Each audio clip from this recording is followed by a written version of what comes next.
Okay, so it's 11 and people are still trickling in, but I think we can get started and then everyone is welcome to join us as we go on. So, hi everyone, I'm Will Beattie, and as the current chair of the MAA Graduate Student Committee, I want to warmly welcome you all to this, which is our second Digital Humanities Showcase. We've got 12 fantastic presentations today from researchers at many different stages of their medievalist careers. And as you'll have seen, the program is running from 11 to 4 Eastern Time. We have 5 sessions organized by theme, during which we'll hear about some really innovative projects underway using digital humanities. The rundown of the day is, of course, available via the information that's been emailed to you by the MAA and also on the GSC social media. But the sessions, as a quick rundown in Eastern Time, are mapping from 11:15 to 11:55, manuscripts and fragments from 12 to 1:10, architecture from 1:10 to 2:10. I'm sorry, 1:15 to 2:10, and text and editions from 2:15 to 2:55. And finally, we'll have a keynote from Dr. Sarah Blick and Anthony Massington from 3 to 3:40 about an interactive cathedral building game they have developed called Mason's Loft and how it can help students to understand the creation and use of medieval sacred space. You'll get a chance to try it out during the keynote, and if you're interested, you can access it early by clicking the link to Dropbox, which I believe Maria has just shared in the chat. And so you can go ahead and have a look at that and explore it for yourself.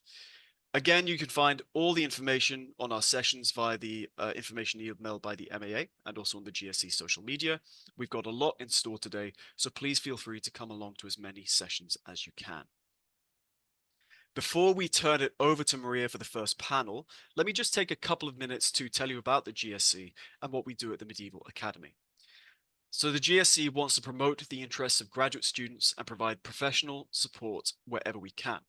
Throughout the semester, we're hosting a number of workshops. We held our first workshop in which we were given some tips and tricks for managing research earlier this month.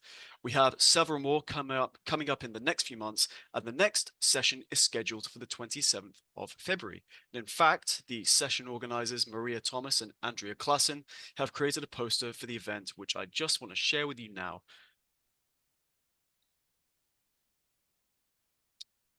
So hopefully you can all see this.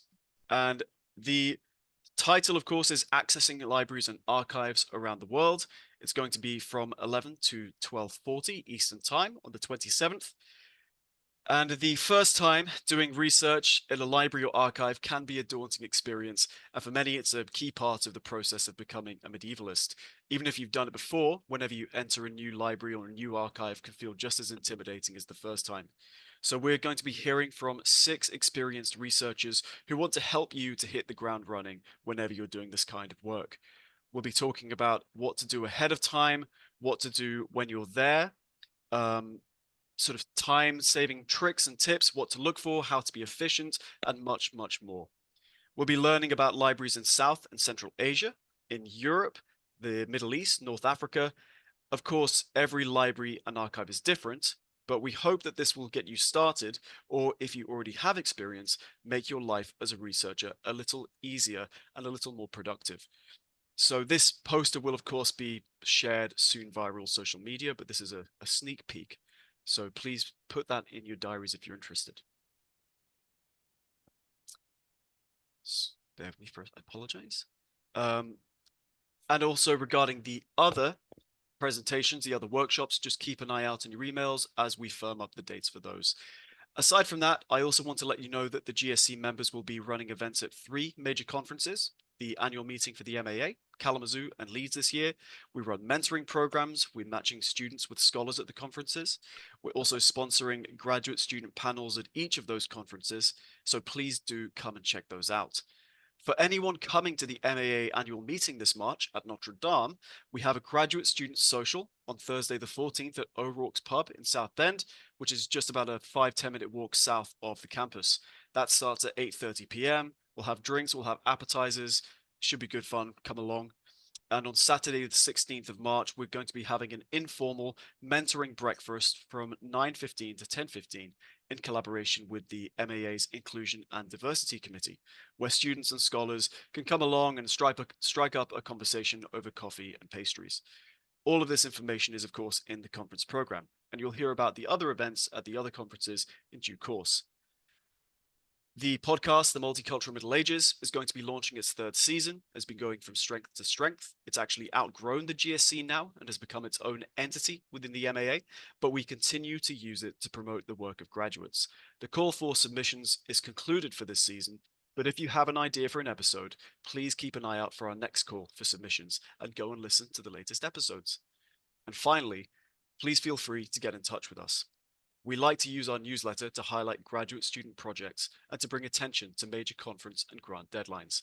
If you feel that we're missing something, we'd really like to know. You can contact us via social media or via the email address gsc@themedievalacademy.org. So thank you again, everyone, for joining us today. Thank you again to all our panelists. We're excited to share your incredible work with our audience. We hope that you'll be able to attend several of the sessions throughout the event. I'd also like to thank Lisa Fagan-Davis for supporting the GSC and Chris Cole for helping us with all the tech and the IT work to get this up and running.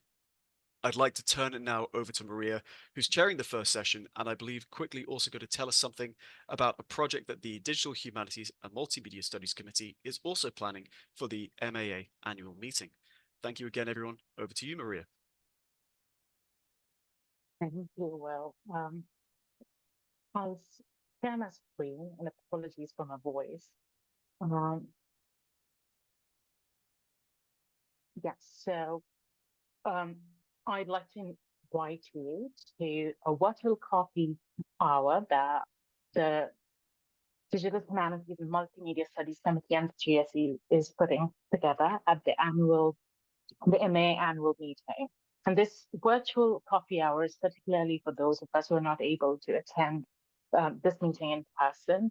And we hope to take forward the conversations we're going to have here to this coffee hour, but also share information about funding opportunities in the DH space and also opportunities for reviewing DH projects and books in the speculum and just a network in general. So I'd like to invite you all to attend the coffee hour if possible. I'll share. You can see the Zoom link here, but I'll share it also in the chat and also in our social media pages, so you can join us.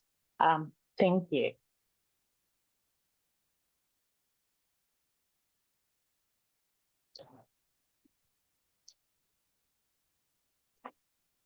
Right. With that out of the way, I think we can jump straight into our first session.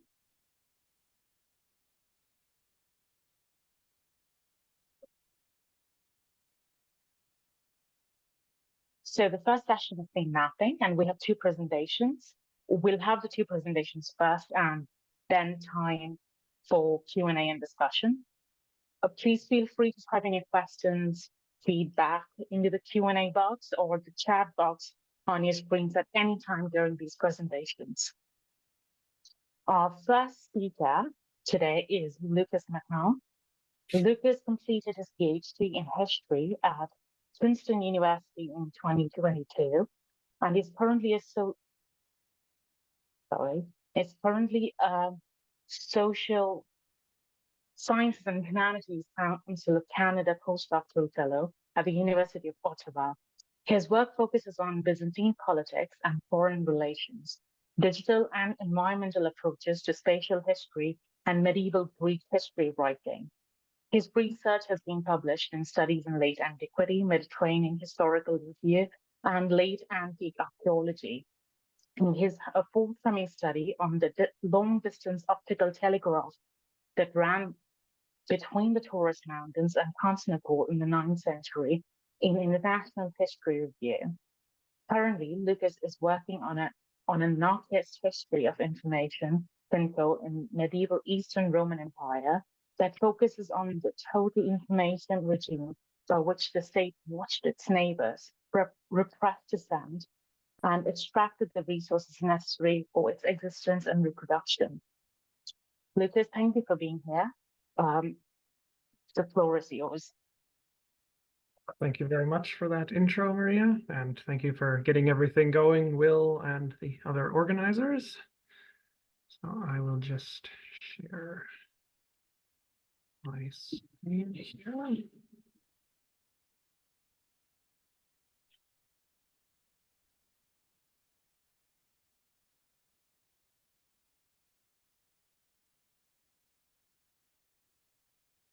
Okay. So what I'm going to do right now is give a shortened version of a fairly traditional sort of academic paper, albeit one where I used DH methods to come to a set of new and unexpected conclusions that made me take a closer look, again, at the textual sources and read them back through the geography. So one of the defining elements for historians of Byzantium is the state. It's one of the key measures by which we set ourselves apart from the medieval West, however problematic that might be. From this, though, there's a paradox in the historiography. It's the state that explained how the empire survived the onslaught of Islam in the 7th century and recovered enough to start pushing back in the 9th century. But when we get to the 12th century, where the state was greatly simplified and the bureaucracy downsized, and although whether one wants to call this feudalization, as some of the older historiography does, is dubious, that one family came to dominate a much larger range of the state apparatus, which in turn was cut down, is clear. The issue is that if it was the state that marshaled armies, collected taxes, enforced laws, in a period of tribulation and defeat throughout early and middle Byzantium, then why does the slimmed-down version in the 12th century seem so much more capable? If it campaigns farther abroad and longer than at any point since Justinian, it can pull off things like simultaneously arresting 20,000 Venetians in every corner of the empire, and it faces a much wider range of more organized opponents. In any case, the state in 12th century Byzantium here is a second book project. I still have to write the first one. On how the administration of the Empire of the Komneni actually works. And what I'm doing here today is essentially just a prolegomenon to that. The question is simple. How much harder was it to bring an army to Syria in the 12th century for Byzantium as opposed to the 10th? So this is a question of geography, infrastructure, and logistics, and thus essentially what the state chooses to do with the resources at its disposal. Ever since the Normans refused to give back Antioch on the First Crusade, Byzantium sought to establish hegemony over the city. Over the course of the 12th century, numerous expeditions were launched to that end. Alexius I dispatched multiple armies to clear the route and to retake Cilicia. His son John II went twice in person, and his son Manuel I went once and dispatched a couple of other expeditions that he did not personally go on. Antioch was a huge foreign policy issue in Constantinople, but there was a problem: geography. Namely, that it lay on the other side of the Seljuk Sultanate of Rum, based at Konya, and this meant adding an enormous amount of distance, plus passing through Isauria, which is in effect the southern reaches of the Taurus Mountains. So we have this unusual situation where they're sending armies to go to the faraway enemy, and this means they have to go around the nearby enemy. So to examine this, I turned to a GIS cost distance model. This started life as an attempt to do something interesting while testing out the new least cost path tools through a user in ArcGIS Pro while doing some teaching. The technique tries to find the most efficient path through a user-defined environment, which in this case I built out of elevation, hydrology, and in a later version included the roads as well. So the first question that I wanted to ask is, as a sort of control, what is the most efficient route across Anatolia to Antioch, and how does this match the historical evidence? First least cost path was immediately quite interesting. So departing from Chrysopolis, opposite Constantinople, it went through Malagina, Dorylaeon, and Amorion, before passing near Konya, and then taking an otherwise unknown route across the Taurus Mountains. It then took the coastal road across Cilicia to the Belen Pass, or the Syrian gates of antiquity, which then puts it just outside of Antioch. This is particularly interesting because the route hits the headquarters of two of the major military Byzantine districts and one of the major supply warehouses. It has a lot in common with what Tulinkaya has called the military route, a series of roads that appear in 9th to 10th century Arabic itineraries, and which represent a shift slightly westward from the ancient route that tended to prefer going through Ankara, called the Pilgrim's Road, although, as David French has noted, no one actually called it that in antiquity. Purple is the Byzantine military road, and red is one of the pilgrims' routes from late antiquity. Anyway, it's an interesting result that closely conforms to known routes, but here it's really just a control. The central plateau in the 12th century is under the control of the Sultanate of Rum, and it's not an option for Byzantine armies to march through, except the one time they do, which creates a huge diplomatic crisis that spirals out over a course of a couple of years. So going back to the textual sources, both John and Manuel are noted to have staged their armies at Atalaya on the south coast before marching east. And Anna Komnene reports a lie told by one of Alexius's ambassadors to the king of Jerusalem that a Byzantine army was coming from that route as well. So I ran the next least cost path from Chrysopolis down to Antioch, or from Chrysopolis down to Atalaya. The result is again quite interesting. The route closely matches known roads, but it's also roughly along the Byzantine Seljuk frontier here, and this is a very nebulous sort of frontier zone in this period. It avoids going into the Porsuk Valley around Doralion, which is important because that's an area that Byzantium really doesn't control directly. It stays west of Akrinos, which Kinomos implies at one point is roughly on the border of Roman territory. And it stays west of Sozopollis, one of John II's early conquests, and which Max Lau has convincingly argued in his recent book was the final link in the chain that restored a continuous line of communications down from the Sea of Marmara down to the south coast of Asia Minor. A second least cost path was then run from Atalaya to Antioch. It follows the coast road up to around the point where the modern highway becomes quite twisty and slow to drive down. And then, to my complete surprise, it turns into the mountains and goes through them. I was expecting that it was going to follow the coast. It does not. And it eventually enters the Kalykadnos or the Guksu Valley before emerging at Seleukeia. This is important, and I can't delve fully into it here, but first off, Seleukeia appears repeatedly in the sources as a major node of Byzantine control on the south coast. Geography and history here add up. But secondly, once I started looking more closely at the textual sources, I realized that there's an entire chapter of Komnenian involvement in Isauria, and in particular competition with the Seljuks here. That comes to light.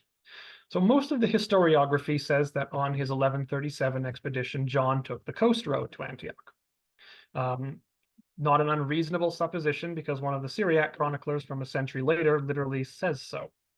However, rhetorical sources from John's court have the emperor passing through the mountains, the Pamphylian mountains, so it's unclear exactly where this is supposed to be, while fighting bandits along the way.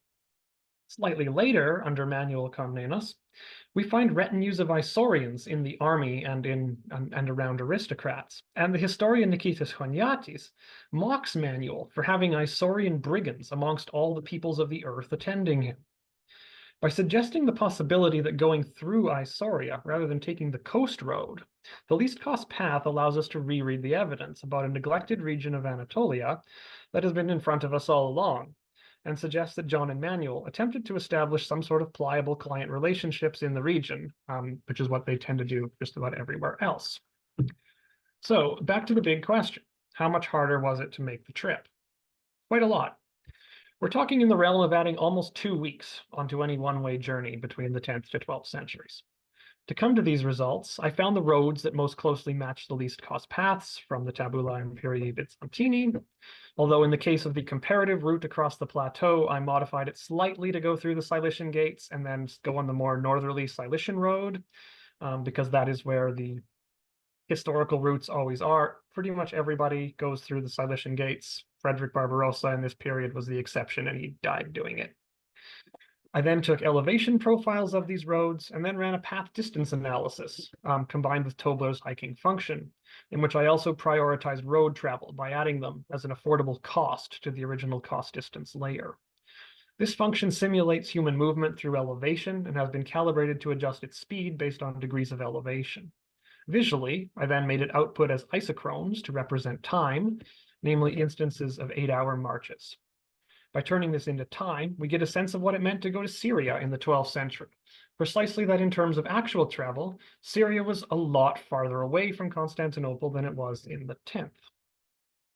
And this is not a result we can get purely by measuring distance. Moreover, using such techniques forces us to look more carefully at what we know, or what we think we know, about how people got around in the past. I had assumed, for example, that John marched to Syria on the coast, especially since we know his fleet provided logistical support, and one source explicitly says so. But the least cost path caused me to question that, and having gone back and looked at the textual evidence more closely, I've come to the conclusion that there's an entire feeder of Byzantine Seljuk competition in Isauria that has simply been neglected. And to conclude, what I just showed you is actually the easiest version. I have one record, maybe, of the route between Atalaya and Chrysopolis being used on one of these campaigns to Antioch. The normal route was actually even longer. John and Manuel actually took routes more akin to what Louis VII did on the Second Crusade, passing through Western Asia Minor before going up the Meander Valley and then turning south to Atalaya. One needs to add several hundred kilometers to these conclusions then, but also to ask why they chose to go this way. Thank you. Thank you so much, Lucas. That was a very fascinating paper. If you have questions for Lucas, please put it in the chat box or the Q&A box, and we'll move straight to the next presentation. We have James, Elias, and Francis for the next presentation. James Tarasi is working towards a master's degree in medieval studies at Fordham University and is a current content research lead of the Ultima Map project. His research interests also include the social and economic history of the Western Mediterranean. He holds a BA in medieval studies and history from the University of Illinois. We also have Elias Holmquist. Elias is currently pursuing a master's degree in medieval studies at Fordham University. He's a research contributor and co-graphic design lead on the Ultima Map project. His research focuses on illuminated manuscripts and the cultural diffusion of popular romance. He earned a bachelor's degree in liberal arts from Sarah Lawrence College. Our final speaker for this presentation is Francis Seabrook. Francis is currently pursuing a master's degree in medieval studies at Fordham University. They are a research contributor and co-graphic design lead on the Ultima Map project. Their research focuses on religious movements and intercultural exchange in medieval Syria. They achieved a BA in History and International Studies from the University of Alabama. This presentation is titled The Ultima Map Project, Present Situations and Future Developments. The floor is yours. James, Elias, and Francis. Thank you, Maria. And thank you to the GSC for inviting us to present today. Like Maria just said, my name's James Teresi, and I'm the current content research lead for the Ultima Map project. The Ultima Map project is a collaborative digital humanities project housed at Fordham University's Center for Medieval Studies. The goal of this project is to make digitally enhanced medieval maps of the Holy Land available online to scholars of all levels. This presentation will discuss the current status of the Ultima Map project, the publicly available website as it exists today, and the future and long-term goals of the project. The Ultima Map project was born in 2014 as the Oxford Ultima Map project. Under the guidance of Nicholas Paul, a team of students published an interactive edition of Matthew Paris's mid-13th century map of the Holy Land. This interactive map, which was powered by Omeka, included transcriptions, translations, and historiographic notes on roughly 150 locations included in Paris's map. It also featured digitally enhanced image of the map, which allowed for greater readability than a simple photograph or even than in-person viewing. This edition was published alongside additional content such as essays by Fordham professors and pedagogical guides to teaching with the map. Paris's map of Outremer was chosen because it's relatively unique among medieval maps. While many contemporary maps of the Holy Land center on Jerusalem and focus more on the symbolic significance of their subject material than on the political and spatial reality of the region, Paris's map includes political boundaries and records the geographic positions of cities and castles in Crusader Palestine with relative accuracy. The objective of this project was to create a tool for students, teachers, and scholars of various levels to interact with Paris's unique map of Outremer. The translations, historiographic notes, and pedagogical guides made the map accessible to students in ways that had not been previously possible. Likewise, the digitally enhanced image of the map itself allowed historians to study the map in greater detail than ever before. Unfortunately, this original Outremer map project was broken by a server update, and when I began work on the project in summer of 2023, the interactive map was inoperable. I saw this as an opportunity not only to repair the Outremer map project, but also to improve upon it. In addition to restoring the interactive map, I revised transcriptions and translations and updated and amended many of the historiographic notes with newer scholarship, including 2 articles written by Fordham graduate Tobias Reineck, which stem from his work with the original map project. This work has continued into the current academic year, during which time I have been joined by a team of Fordham graduate students, 2 of whom are presenting with me today. The new interactive map went live in August and is currently available to users online. The work isn't finished though. We're also working on backing up our data in case the interactive map breaks again. Essential to this process is the planned open source publication of our data on Wikidata. It's our hope that by making the information in our database publicly available online, we can not only create a redundancy against unforeseen changes in our server, but also broaden our audience and allow other scholars to develop their own projects using our data. We also plan to expand beyond Matthew Paris's map of Outremer, beginning with the map of the Holy Land, included in 1 copy of Burchard of Mount Sion's Descriptio Terrae Sanctae. My name is Frances Seabrook, and I'm a researcher and co-graphic design lead on the Outremer Map project. Burchard of Mount Sion's map of the Holy Land is found in Bibliotheca Medicea Lorenziana, Plute 76.56, in one of many manuscripts of the work Descriptio Terrae Sanctae. This 14th century map stretches from Anatolia to Egypt, but mostly contains important locations in Syria and Palestine. Although it is one of many maps in the Burchard tradition, it is exceptional because of its variety of places and unusual construction. Similarly to Matthew Paris's map, this map was chosen because of its unique distribution and difference from many traditional medieval maps. For example, Jerusalem is not centered on the Burchard map. Like the Oxford Outremer map, Burchard's map contains regional and geographical distinctions, many resembling borders. It is additionally interesting for its sense of space and direction. Folio 97 verso initially aligns with conventional medieval cartography, with Babylon and the Euphrates, representing east, placed at the top of the map. The next major location is Antioch, and from this, the rest of the map follows the Mediterranean coast on a north to south orientation. In the bottom left-hand corner of Folio 97 verso, at Sidon, the coast turns, continuing the north to south orientation, but now going left to right along the bottom of Folios 97 verso and 98 recto. Like the Matthew Paris map, Burchard of Mount Sion's map contains elements of both highly allegorical traditional medieval maps and geographically accurate modern maps. This map, however, does not contain the fixed distances and more rigid ideas of space present in Matthew Paris's map. Instead, space is both practical, with places oriented by their relative distance from each other, and allegorical, with the inclusion of imagined spaces and biblical references. Considering its similarities to the previously mentioned Oxford Outremer map, our team thought that the Burchard map should receive a similar treatment, increased accessibility and viewability for scholars of all levels, achieved through digital enhancement, cataloging, and specific scholarship about this map. This early stage of the project mainly features transcription, translation, and geographic location of the map's places. This was a relatively simple process for many well-known places, such as Tyre and Sidon. Some lesser-known locations posed more difficulty. An example is the cluster of place names in the upper part of Folio 97 verso, where many of the places are allegorical, strictly biblical, or do not have modern analogs. Researching these locations often required returning to the actual text of Descriptio Terrae Sanctae to see whether they had been previously mentioned. This densely populated map offers many pedagogical opportunities. Part of this digital project's creation was done in a classroom setting. Students in a class offered on the Crusader States participated in a project where each student picked a location on Burchard's map, transcribed and translated it, and provided a description, historical bibliography, and geographic coordinates. This taught students many useful skills: compiling bibliographical research, deciphering medieval paleography, and translating the often strange ideas of space present in medieval cartography to modern-day locations. In tandem with this process of researching the map's many details, the integration of said details into a digitally enhanced form is also underway.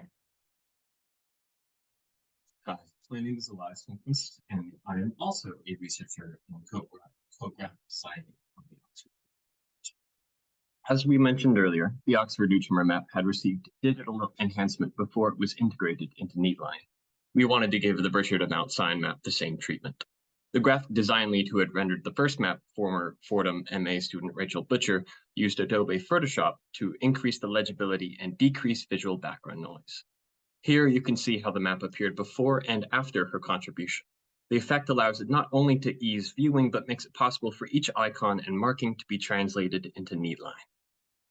Our goal with the Burchard map was the same. Rather than repeat the process, however, we decided to use slightly different methods and expand the possibilities of how the map could be viewed online. Here you can see the Burchard map as it appears in the digital scan sent to us by the BML. The markings are faint, incredibly minute, and it's difficult to read the script where the ink has faded into the vellum. Thus, in order to enhance the image, I began by adjusting the brightness and contrast. At this point, not only does the ink visible to the naked eye pop off the page, but the formerly dim shadow of faded or distorted ink becomes legible too. With the details outlined, I was able to proceed with the process of tracing all of the visible markings on the map. For the sake of this presentation, I've opted to leave the brightness contrast layer untoggled so that audience members may more easily see the contents of the detail layers. I began by hand tracing the lettering of the Burchard map, where I immediately encountered several questions.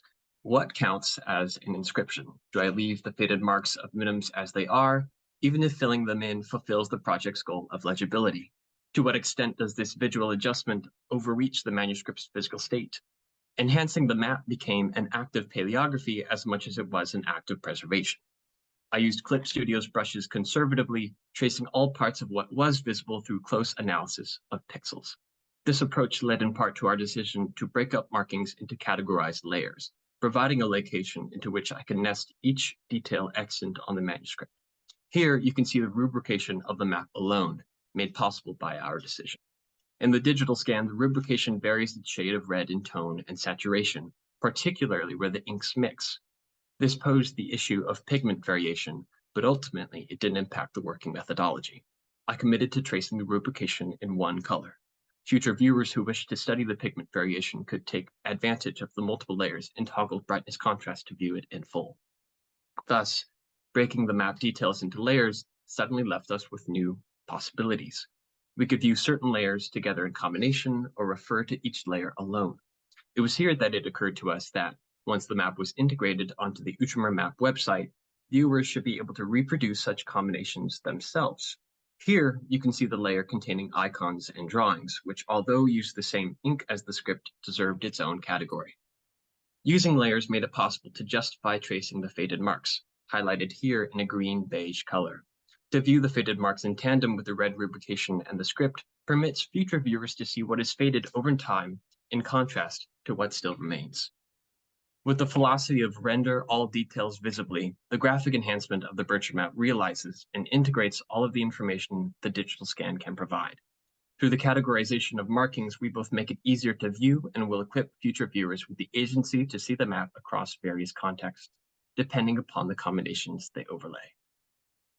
The Oxford Outremer map is currently accessible online, and we invite you to follow this QR code and explore the interactive map. Thank you.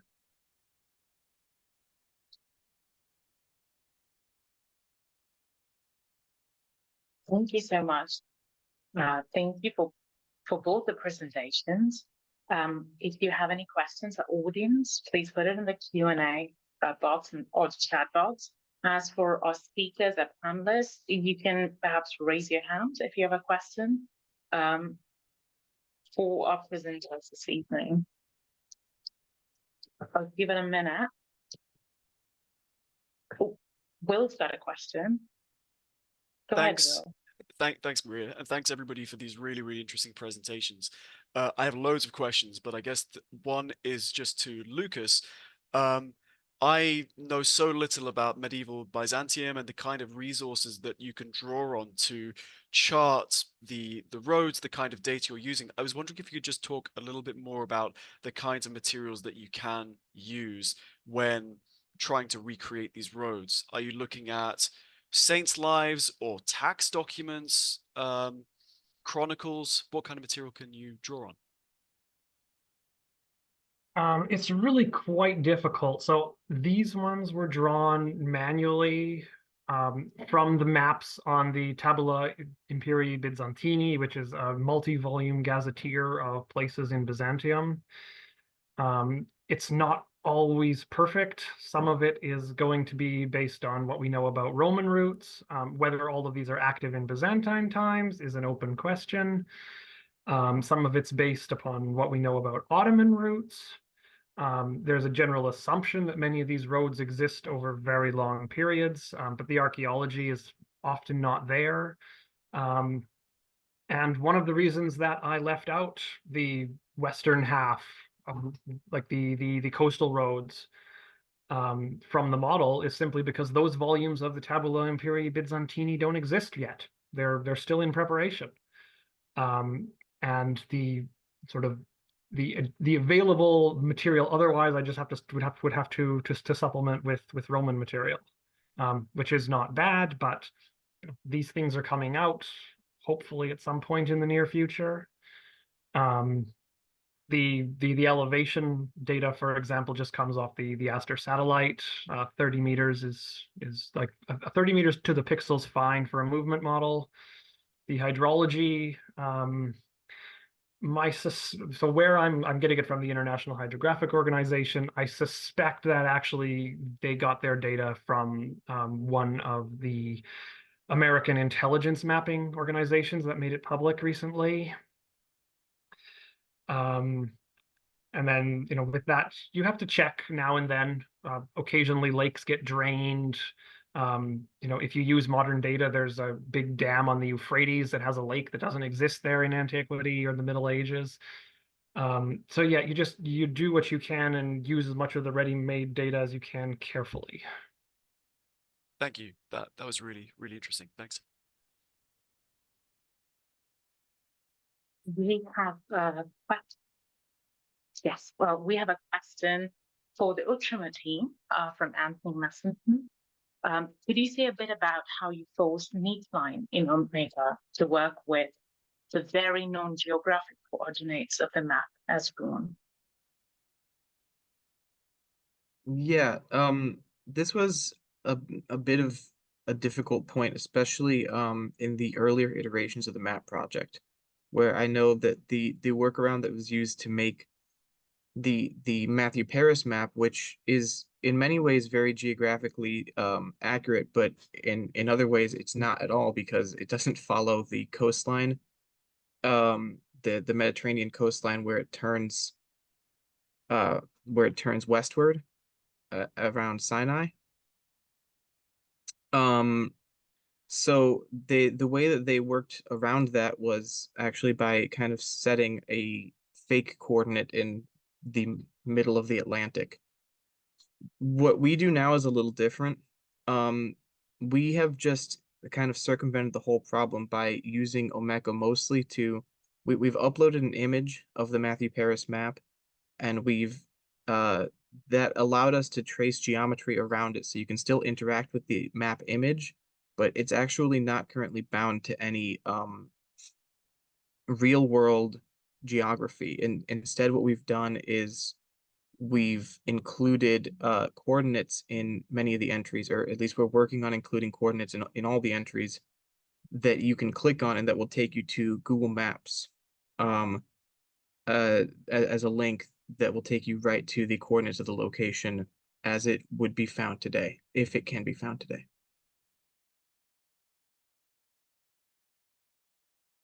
Thank you, James. We'll move on to the next question. This is a question for Lucas from Nicholas Paul. Thank you for a fascinating presentation. My apologies if this was mentioned. I may have just missed it, but is the availability of water sources included in the least cost path analysis? A very good question. No, it's not. So that is the sort of thing that I think one needs a different sort of model to deal with properly. So for example, Phil Murgatroyd's work on the logistics of marching to Manzikert includes things like this, and he has a book about to come out which revises that. and makes that model even more sophisticated. It's really quite difficult. It's something I've been thinking about in terms of how do you turn these sort of least cost paths or marches into practical camping spots. And I've been thinking about availability of water, availability of fodder, things like not camping immediately in the vicinity of a place that might have a lot of insects, and things like defensibility for a military camp, of course. I have yet to come up with a happy solution to that, or a particularly good and historically informative test case, but it's something that I'm thinking of. And coming back to the more historical side of things, so the paper version that I didn't entirely have time to talk about, water does matter in terms of its availability, because the Crusaders complain about it a lot once they get on the Anatolian plateau, and they seem to have a lot of trouble with it.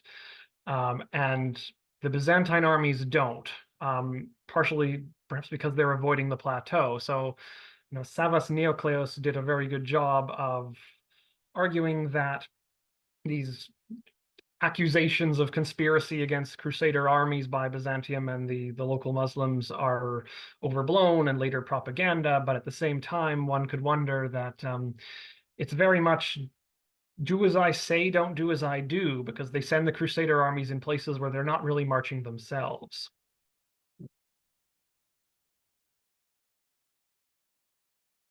Thank you, Lucas.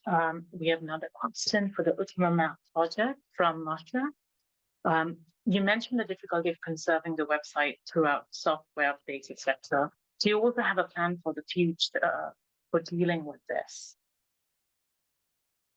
A big part of that plan is putting our data up on Wikidata. So right now, behind the scenes, the way the map project kind of works is we have a big spreadsheet database of all the places on the map, their positions on the map, the historiographic notes, basically all the information it would take to put that back on a live website. So the idea is to put those entries in that database up on Wikidata, and hopefully then, with that information being publicly available, we could restore the map if anything were to go wrong again, or even someone else could maintain the project. I think it gives us a lot more options in terms of keeping this project going through successive generations and through unforeseen tech problems like the server update that caused the original Outremer map to break in the first place.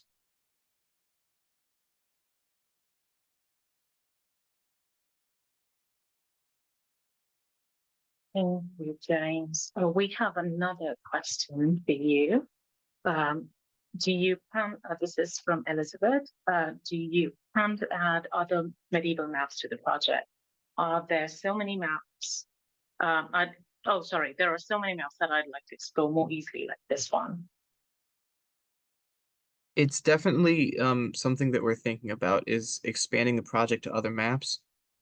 The Burchard of Mount Sion map is a pretty recent addition. That's something that we started working on last September, and so we've been working on getting that up and running and integrating that with the already existing Matthew Paris Outremer map.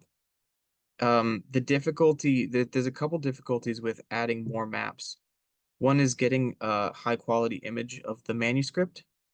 We have permission from Corpus Christi College and from the BML to use the images of the manuscripts that you saw today and that are on the website, which we will work on doing for other maps. The other thing is just the amount of work it actually takes to get an interactive map up and running. It will take some time before I think we can move on to a third map or a fourth, but it's definitely a possibility that we're excited to consider.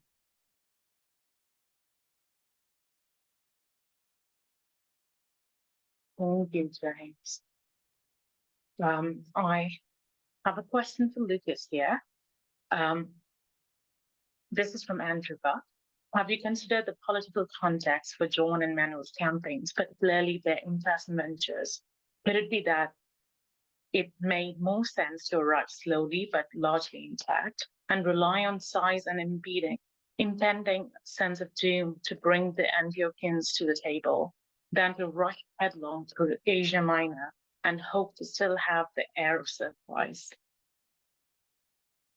Thank you, Andrew. So I think actually they rush there.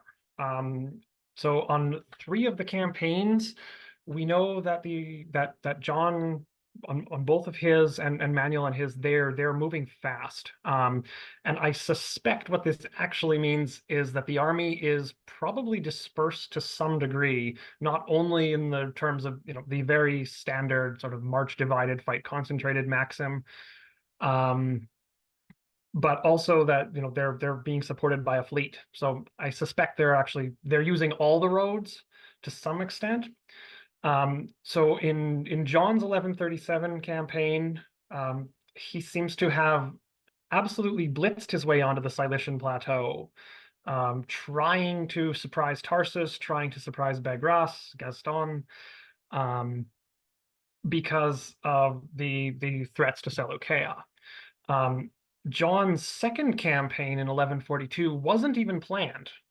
As Max Lau has recently posited, there's no evidence that before, like even a month or 2 before the death of the heir Alexius in Asia near Atalaya, that they were planning on going east at all. John just seems to have changed his mind and gone very quickly across the Taurus Mountains and showed up in Cilicia. And Manuel's campaign, we in 1158, we know the army came apart. Manuel seems to have, he wanted to surprise the besiegers of Seleucia.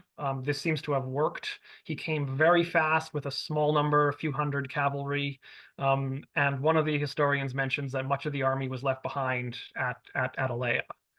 And I suspect they can largely pull this off because of the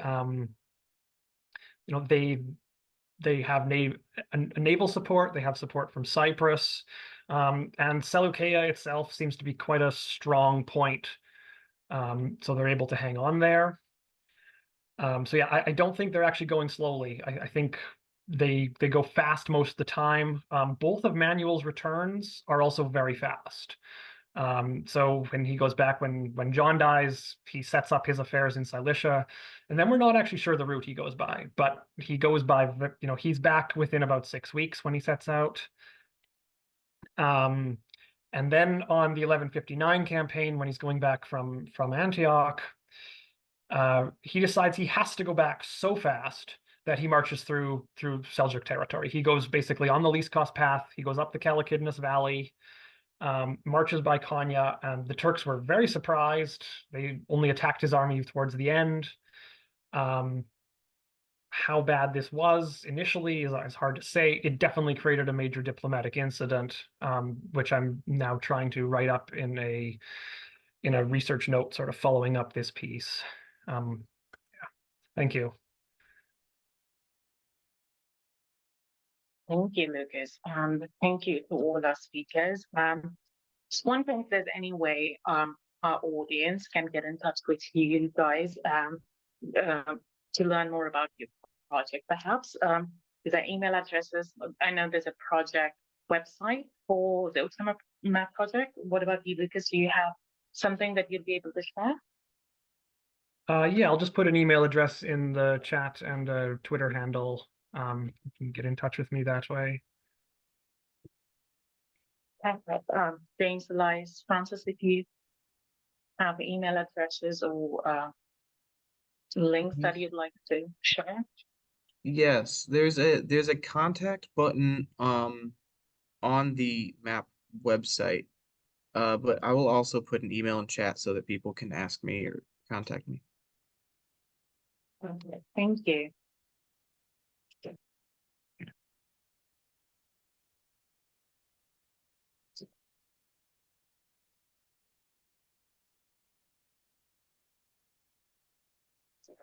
Thank you to all our presenters and our audience. We'll wrap up the session now.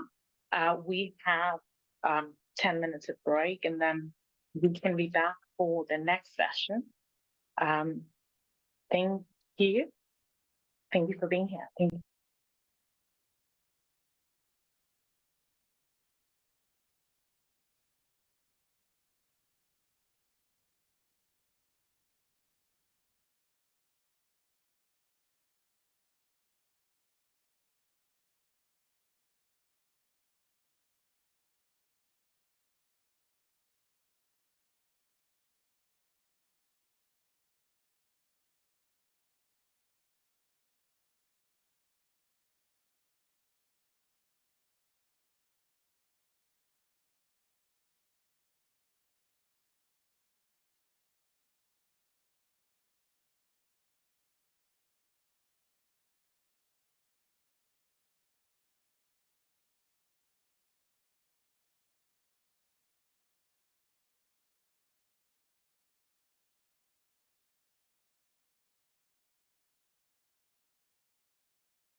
All right, so before we go ahead with the next section, if any of the presenters who are coming up want to practice like sharing a screen or a PowerPoint just to iron out any kinks, feel free to go ahead. Yeah, I think I will, if you don't Okay. mind, just to make sure Yep. my computer's not going to crash. Sometimes it's fussy about sharing. Just Nope, be perfect. sure that this is going to work. How's that look? Yes? Yep, we Great. can see it. Oh, good.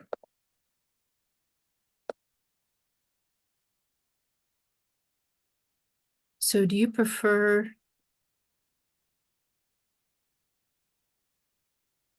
that we share our screen, or are you going to display the PowerPoints? I think we'll have you guys share your screens just so then you can click through them.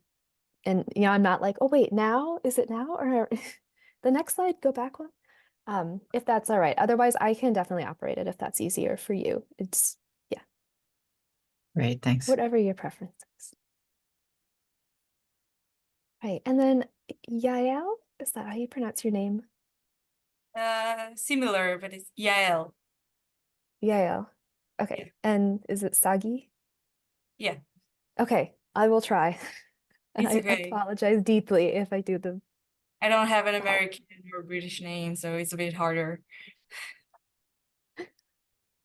All right. Oh, and we are just at 11 o'clock.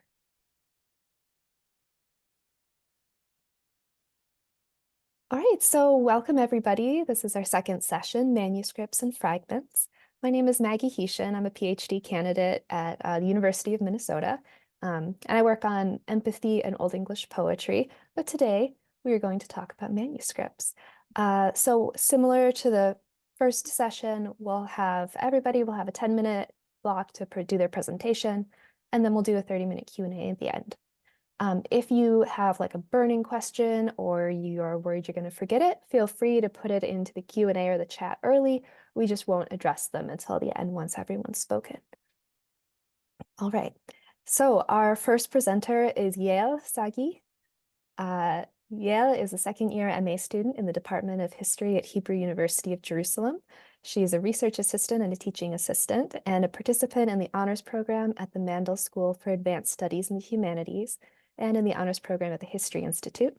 Her academic journey began with a BA in History and Comparative Literature at Hebrew University of Jerusalem, including a specialized program in translation. And it's from this diverse background that her passion for medieval cultural history has evolved. Yael's upcoming thesis will delve into the utilization of literature and literary practices as tools by 12th century court clerics for shaping historiography and establishing control over the historical narrative. She aspires to integrate innovative digital humanities methodologies and tools into her research, aiming to comprehend the texture of the Roman d'Antiquité and their connections to the textual community.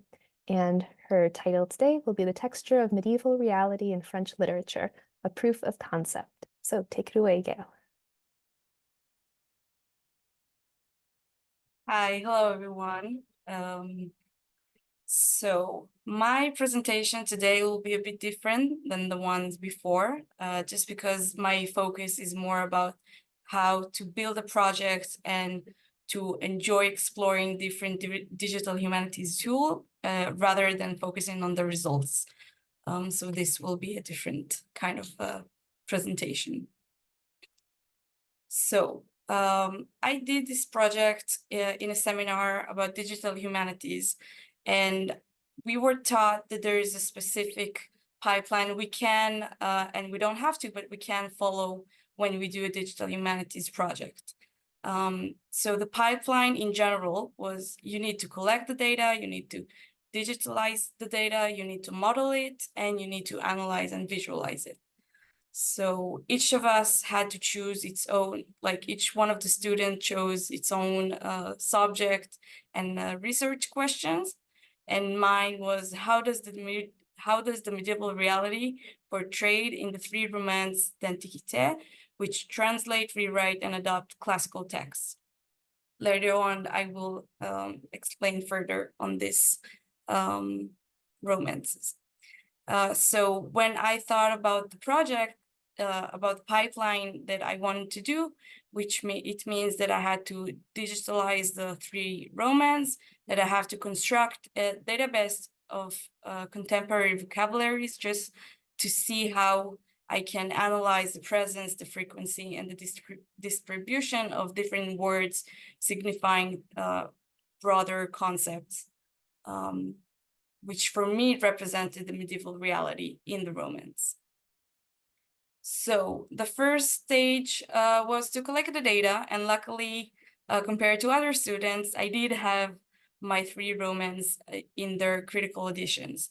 There were few critical editions, and I chose what was available to me and best for me to work with. And those are the critical editions. But what are the romances? They are 3 romances that were written in the middle of the 12th century, in about 15 or 12 or 20 years. And they're the Roman de Thebes, Roman de Troy, and Roman de Aeneas. And each of them represents a variety of elements from the medieval reality. And this is what I tried to see in my project. So the second step was to digitalize it, and luckily 2 of the romances were already digitalized, meaning they were gone through the OCR process.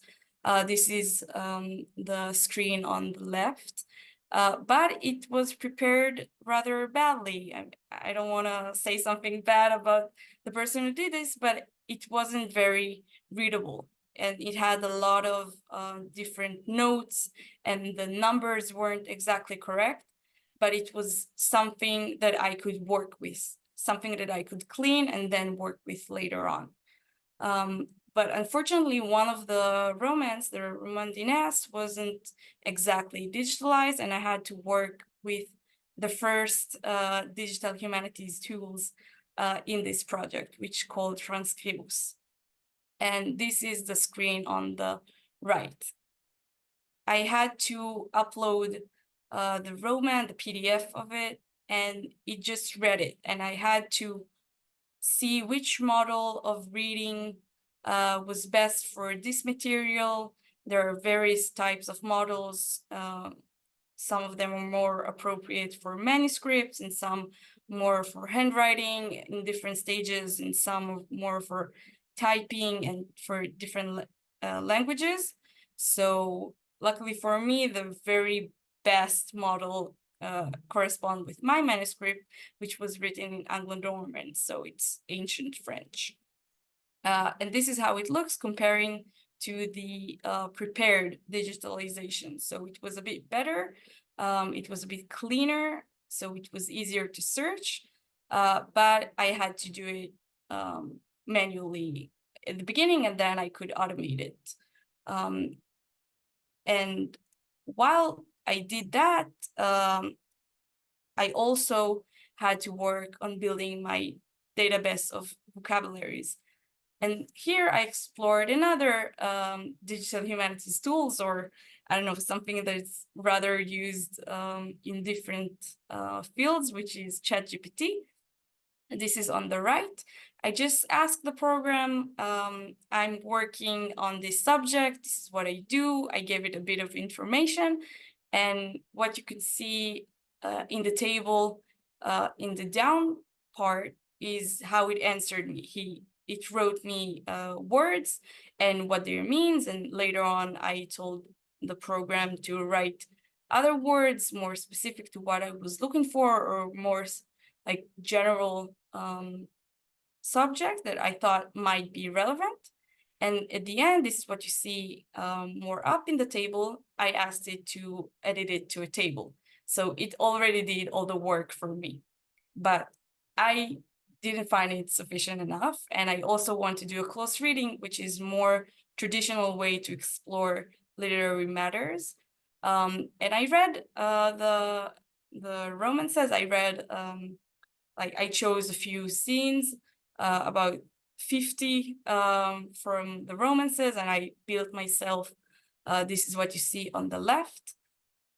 And I also wrote myself from where I took it, on what relations and or what topics does the word relates to. And before moving on to the next step, which is implementing these vocabularies on the text that I had, the clean text, I thought it would be easy, just copy the table to some other digital humanities tool and just see if it can analyze everything for me. But I wasn't that lucky because as some of you know, words weren't exactly written in the same way. Sometimes there were a bit of changes in letters or specific things that are a bit different. So I had to find a different way to explore each and every word. And this led me to the third step of the project. I use the Katma program. It's online, it's free, it's very easy and accessible. And I use a query of similarity. And I gave here the example of the word basal, which you can see how the frequency of different spellings of that specific word can be presented in the Romance. So I chose manually which words are more relevant to me and which are not. So here, aval and lava weren't exactly relevant to my use. And with that, I modeled the data around these topics that you see on your left, which were my highly apparent topics that I could find in the text. I didn't know exactly what I was getting into. I just explored the possibility of it. And I just want to clarify one thing about historiography, what I meant about that. What I saw in the text are a few references that are more of a current history, meaning references to France or to other countries that didn't exist in ancient times, in the classic period. So for me, it was a bit of a peek hole just to see what kind of historiography words can manifest this topic. And this is the final stage. This is a tool I worked with. It's called Vis-a-Vis, and it connects to the Katma database of the tags that I did throughout the text. And it shows me the result that I wasn't exactly hoping to see, but I was hoping to see the texture of the reality inside the text, meaning understand what is more apparent, what is more clear, what is a bit hidden, what is not. So the distribution of it and see all of it. So on the left, you can see the example of one of the romances, the Roman de Thebes, and you can see that some subjects, for example, the courtly love and the feudalism, were much more apparent in this Roman, and also they're distributed throughout all the text in comparison to education, which is a subject that isn't coming out too much. And on the right, you can see a comparison of all the three Romans and how you can get the statistics, not just the distributions, but to see exactly how much of the romances is in one or a different subject. And here, for example, you can see that Christianity is far more apparent than what you would have thought if you only looked at one of the Roman. So you can compare one of the Roman to all three of the Romans, and you can get the statistics exactly from this program. And this is what I want to say to you, that you can explore different kinds of tools that are not required any difficult or hard programming. You don't have to know Python, you don't have to know mapping programs. Those are all online in one way or another. You can just explore it and see what can you get from it. And this is what I got. So thank you for listening to me. right, thank you very much, Yale. I will virtually clap on everyone's behalf for you. Thanks very much. That was a great presentation. All right, so next up, we have Lisa Fagan-Davis, who is illustrious leader of the MAA. She received her PhD in medieval studies from Yale in 1993, and she's cataloged medieval manuscript collections at Yale, UPenn, the Walters Art Museum, Wellesley College, Museum of Fine Arts Boston, Boston Public Library, and in several private collections. She's taught Latin paleography at Yale and Rare Book School, and regularly teaches an introduction to manuscript studies at the Simmons University School of Library and Information Science. And she was elected to the Comité International de Paléographie Latine in 2019 and has served as executive director of the MAA since 2013. And today, Lisa is going to be talking to us about digital fragmentology in the classroom. So take it away, Lisa. Thank you. Thank you so much. And thanks everyone for being here, and obviously to the GSC for getting this organized. I'm going to share my screen. There we go. I hope at some point everyone will be able to see this lovely fragment. Great. So I'm going to take it as a given that everyone attending already has a sense of the importance of manuscript fragments for research and teaching. That's not the point that I'm trying to make. Because we've only got 10 minutes, so I'm gonna jump straight to the heart of the matter, which is how can we take advantage of digital technologies, IIIF, open access, linked open data, authority control to enable and facilitate teaching in addition to research in working with fragment collections. Fragments are everywhere, especially in North America. We have more than 500 collections in North America that have pre-1600 manuscripts, and almost all of them have more material that is fragmentary than they do that is whole. And so we really, wherever you are, you're going to have access to this kind of material, and it's so valuable for teaching. So I'm just going to walk you through what I do in my own classroom at Simmons at the library school, but also teaching paleography and fragmentology even as well. So Otto Egge, as I hope most people know by now, was a book dealer in the mid-20th century who was notorious for breaking up manuscripts and selling them off page by page. He made a lot of money doing this. It's a terrible thing. Don't do it. But it's done. And we cannot physically put these manuscripts back together. It's not possible. They're simply too scattered. However, we can take advantage of digital modes of scholarship to remediate this biblioclasm in a virtual space. So that's what I'm going to demonstrate for you here today, and talk a little bit about how useful that is in the classroom as classroom projects and classroom exercises.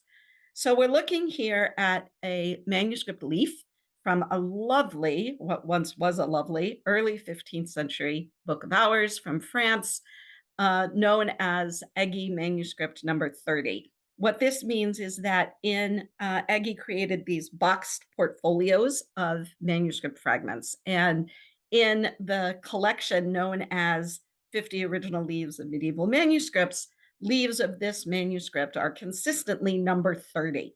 So what that means is that since we know the location of 31 of these portfolios, without even trying very hard, we can put our hands on 31 leaves from each of those 50 manuscripts. So Egge manuscript 30, here's an example from the University of Minnesota, which owns one of these portfolios. So this is a project that we did in my class back in 2017. What we do in the class is every student is assigned a leaf of the project we're going to work on that year. Every student gets their own leaf, images of the leaf. Simmons does not own any medieval manuscripts, so we're working exclusively in that context with digital images.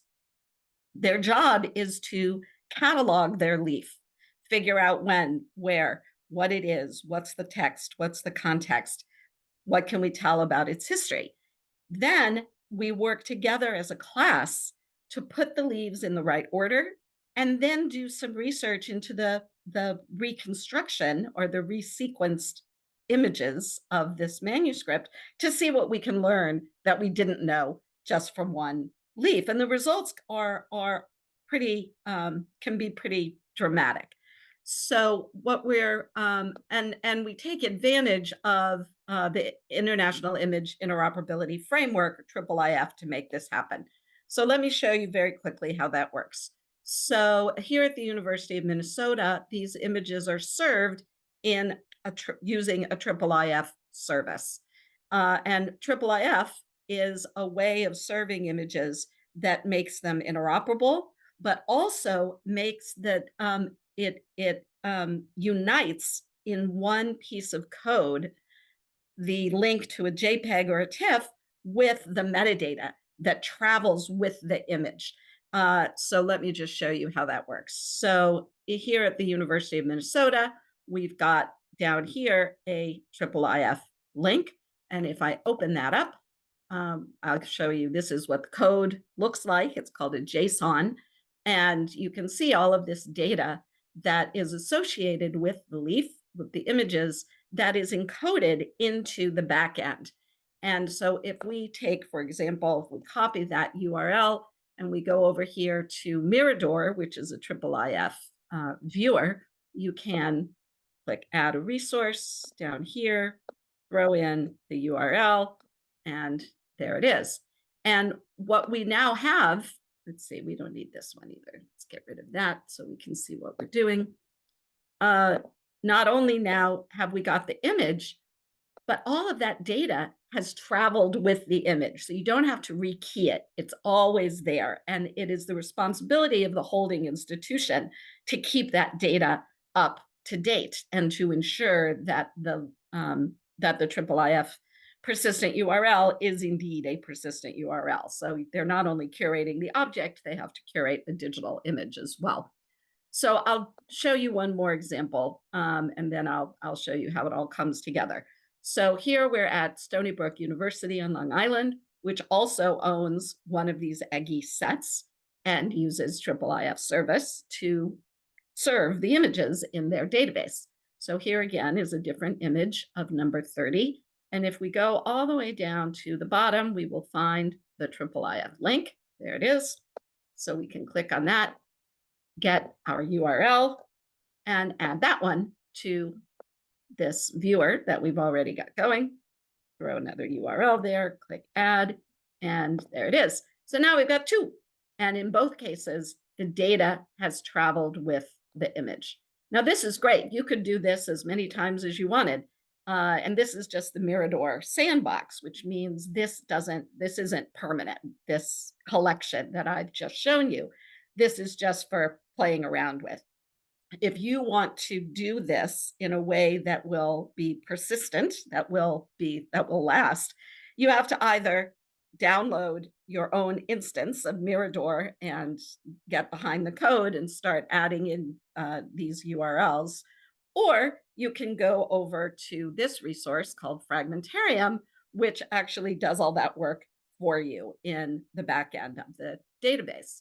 So Fragmentarium is a database that allows you to catalog individual fragments on the one hand, and then take advantage of IIIF to digitally recombine these records of individual leaves into a reconstruction.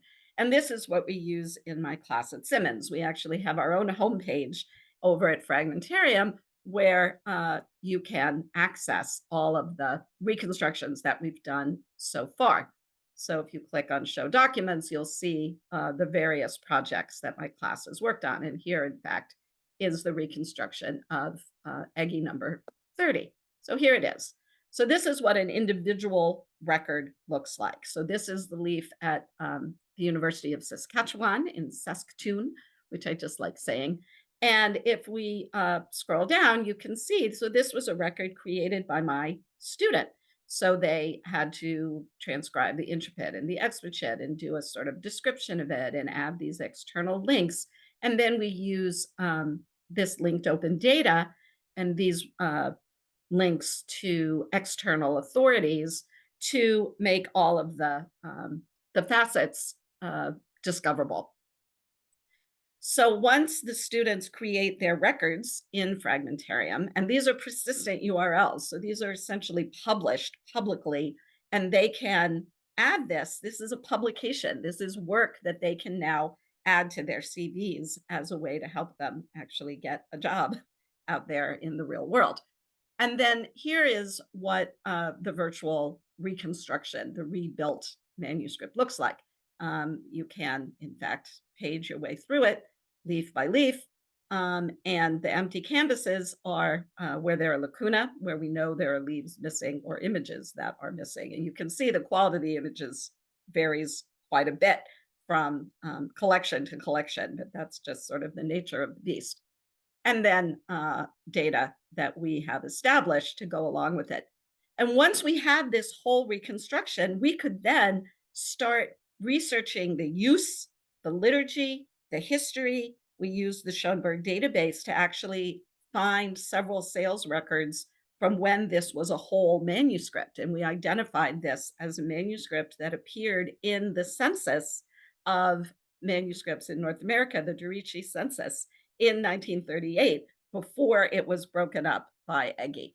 And that was a discovery that was an identification that hadn't been made before. So they were able, by looking at all of the material holistically as a whole, they were actually able to make some really important discoveries about the history of this object and learn things about it that we couldn't learn just from the one single leaf that they had to work on.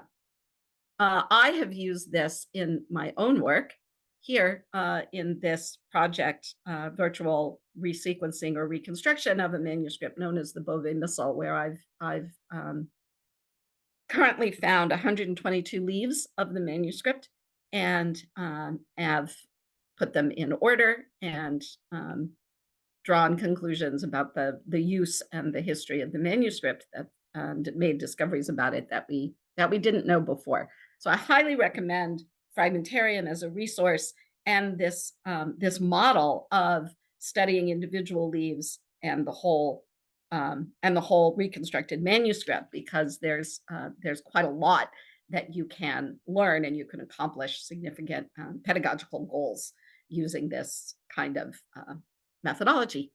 Thank you. Wonderful. Thank you very much, Lisa. Again, I will clap on behalf of all of our little Zoom faces. That was really fun. Thank you. Okay, so up next we have Elizabeth Morrison. Elizabeth is Senior Curator of Manuscripts at the J. Paul Getty Museum. During her 30 years there, she has curated numerous exhibitions, including Imagining the Past in France, 1250 to 1500 in 2010, and Book of Beasts, The Bestiary in the Medieval World in 2019, both of which were finalists for the College Arts Association Award for Outstanding Exhibition Catalog. She has served on the boards of the International Center of Medieval Art and the Medieval Academy of America, and just finished serving as the Vice President of the Association of Art Museum Curators. And today she will be speaking on digitally reconstructing the Pink Quran. So take it away, Elizabeth. Thanks so much. And I also wanted to thank the Graduate Student Committee for having me here. Hopefully you can see my screen. I'm really pleased to be presenting this project, which is the digital reconstruction of the Pink Quran. And let me put in the chat the website, so if people want to see it afterwards, they can. The Getty has only recently sort of ventured into collecting Islamic art. And we're really pleased that A Leaf from the Pink Quran was one of our first ventures into this area as a complement to the Western manuscripts that form most of our collection and the Christian manuscripts that form our collection. The pink Quran leaf was a sort of natural addition because it was made in 13th century Spain, and now we have representatives of both Islamic and Christian manuscripts from 13th century Spain that we can show in our galleries. I also wanted to thank Lisa for giving a great lead up to this project, because I'm going to be discussing many of the same things that she talked about. One of the things that is a little bit different from what Lisa was talking about is that because we are a public institution, we cannot take for granted that everyone understands why it is important to reconstruct manuscripts. And so part of this project is designed for scholars, but it's also a way for people who are just on the Getty website to understand a little bit more about how and why manuscripts were deconstructed in the first place and why it's important to try to reconstruct them. So ours is a little bit of a hybrid project. And you can see here's the web page, and it starts out just with a nice big image of our leaf from the pink Quran. It gives people an understanding of why medieval manuscripts were cut up and why it's important to bring them back together. It actually poses questions down here in outcomes about what the kind of questions we are doing that we're hoping to answer with this kind of project. What was the original order of the folios, as Lisa talked about? Was there a pattern to how folios were removed and sold? So this project has sort of two parts, one of which is to help digitally reconstruct it, understand the original object better. But the second part, which is equally important, is understanding how and why the object was deconstructed, and what the patterns of how these leaves are appearing on the market today can still teach us about how objects like this appear and are acquired on the market. Also, how many of the folios are currently in museums or libraries, which institutions have them, when did folios from different manuscripts appear on the art market, and finally, does level of decoration on individual leaves correlate to this dispersal? And so all of these kinds of questions really have not been addressed at all, even though the pink Quran is one of the most famous dispersed Qurans out there. We have not had a previous opportunity to see this. And so digital humanities and a website like this, although very, very basic compared to many of the projects we've been seeing today already, can really help to understand these two different sides of the equation. So we have a little thing just about the pink Quran itself, a little bit about our history of its acquisition, and then a little bit about the digital reconstruction project. And you'll notice here that we mention actually the Reconstructing the Beauvais Missile, led by Lisa Fagan-Davis, whom we just heard from. It gives a definition of our approach, and this is sort of the most important part. None of this would have been possible without Alexander Bray. This is really a presentation of his scholarship. I was very interested in doing a project like this, and Alexander Bray happened to be a scholar who was invited to work on his own research at the Getty. So it was a wonderful dovetailing of those two things coming together, and then we were able to sort of use that synergy for he and I to create this website. This is one of the most important parts. We are trying to also track current new leaves that are coming up, and anyone can email us at manuscripts@getty.edu to tell us about leaves that we don't know about that should be added to this project. And in fact, I just found one last week. I haven't been able to add it to this, but that is the joy of having it live on the web, is that we can continue to add leaves as they come up. The next part of the page gives a link to the actual bifolium in the Getty's collection, and you can see it here coming up. It gives a little bit of information about it, and it gives the individual leaves that you can go to here, giving the surah numbers for people who know a lot more about the Quran and the surah than I do. And then if you go down here, you can hear Linda Komaroff, who is an actual Islamic scholar, talk about the pink Quran. You can get the full details. And then down here below, we have the full provenance that we know of. And as you can see, it only goes back to the 1990s. This is one thing that we're hoping to do by putting all of this on the web, is to trace these leaves farther back in their history. We also give bibliography, and then we give a history of how often it has been on display. It's already been up twice since 2021 when we collected it. If we go to the individual leaves here, you can see that they come up. This is one of the most important parts. You can zoom in really far. You can actually see the craquelure patterns. You can see all sorts of different things for scholars who are interested in that. And you can download it at high resolution in order to publish it at will. We are open content. We want people to publish on our things. And then this is the IIIF manifest that Lisa just talked about, in the hopes that people will be able to do more with these individual leaves. They can add them and show them side by side from different collections. If I just go back to the actual project page, if we go down, you can contact us. And then you have, this is sort of the heart of the page, which is the featured resources. Here, if we go to the database, it will open up an Excel spreadsheet, which is locked, but is live in that I can change it at will. And you can go to all the different places that we have found these leaves over time. So for instance, here is the David collection. And you, sorry, it's taking a moment to come up, but you can change this to English, and you learn about the leaves in the David collection.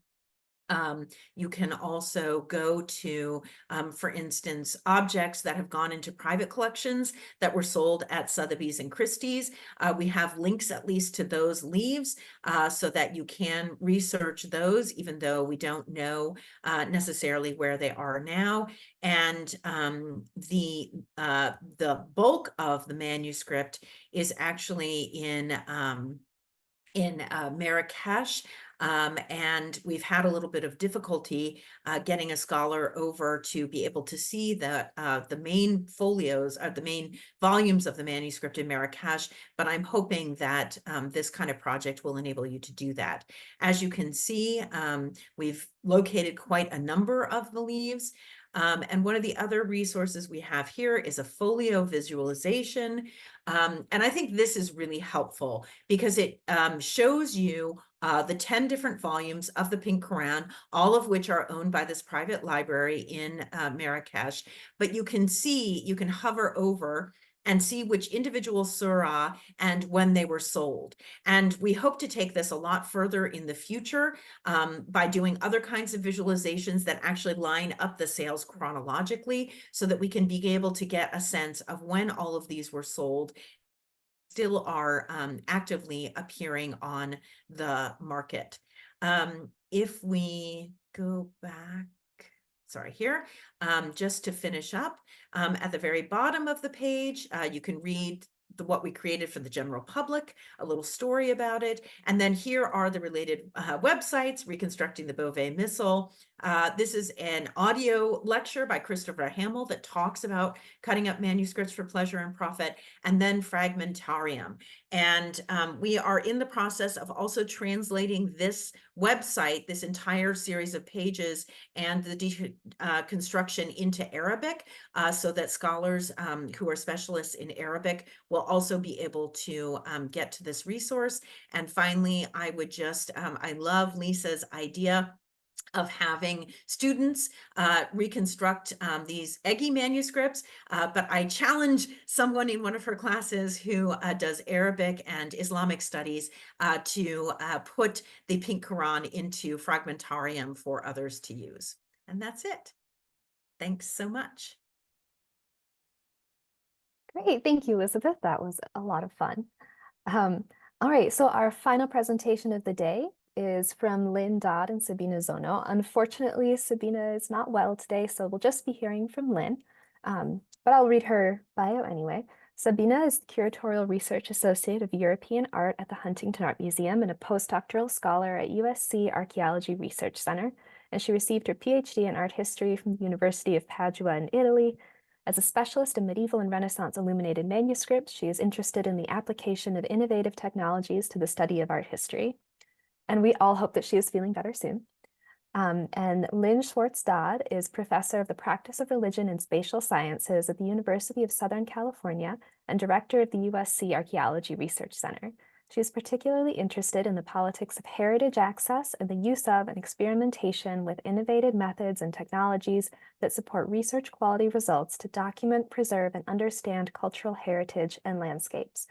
And today they will be talking about VRGL, Virtual Reality Global Library, reading experience of parchment manuscript in a 3D immersive environment. All right, so take it away, Lynn. Thank you so much. I'm going to try and share here. And hope very much that this works. There we go.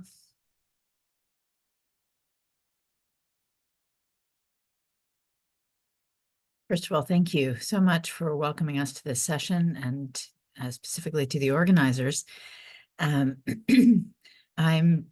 delighted to be in the company of medieval specialists. I do not count myself as one, but have had the great pleasure of learning about the issues confronting medieval studies, manuscript studies, and am, as noted, really very interested in the outcomes that I've seen so far, the ways that people are using technology to provide access and to deepen scholarship and learning through access to these resources. Now, in general, this interdisciplinary project has a number of goals, and one of them is to support the competing missions of facilitating access while ensuring preservation of fragile cultural heritage by repositories, owners, curation institutions. So access and preservation lies at the heart of this, and we also are trying to create resources for research and teaching. And so what you were looking at here is a still image of an immersive experience that is experienced within a headset. So it's in a 3D environment. And I'll show you a video in just a second.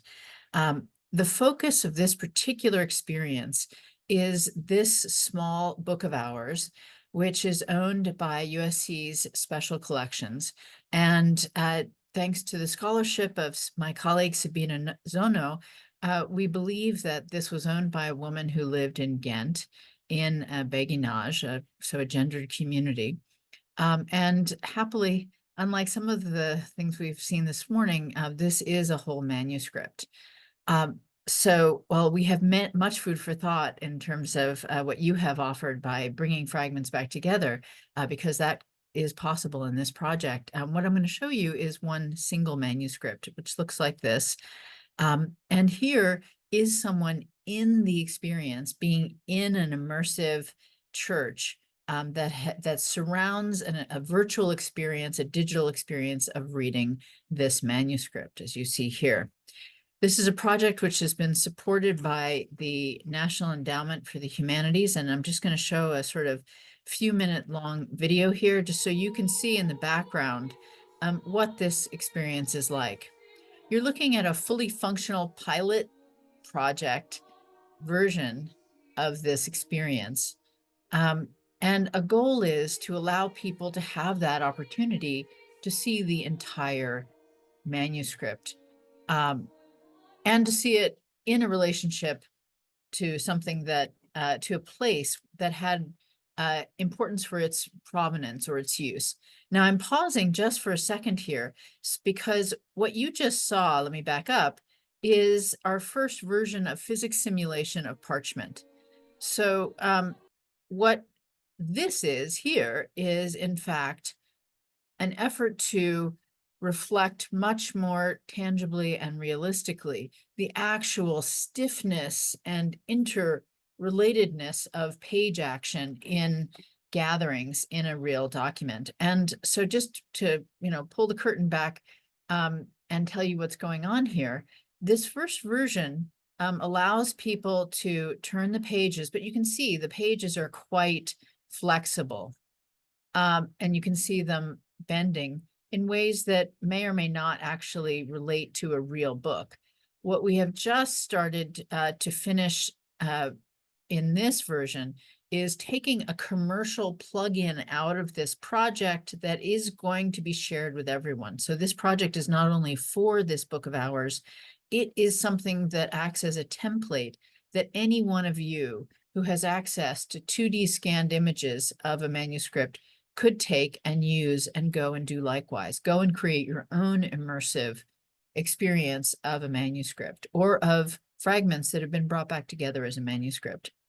So what we are doing here, and I'll let this start running, is taking all paid aspects of the technology out of this Unity-based project template so that you can use it freely as a under a Creative Commons license and as an open access project.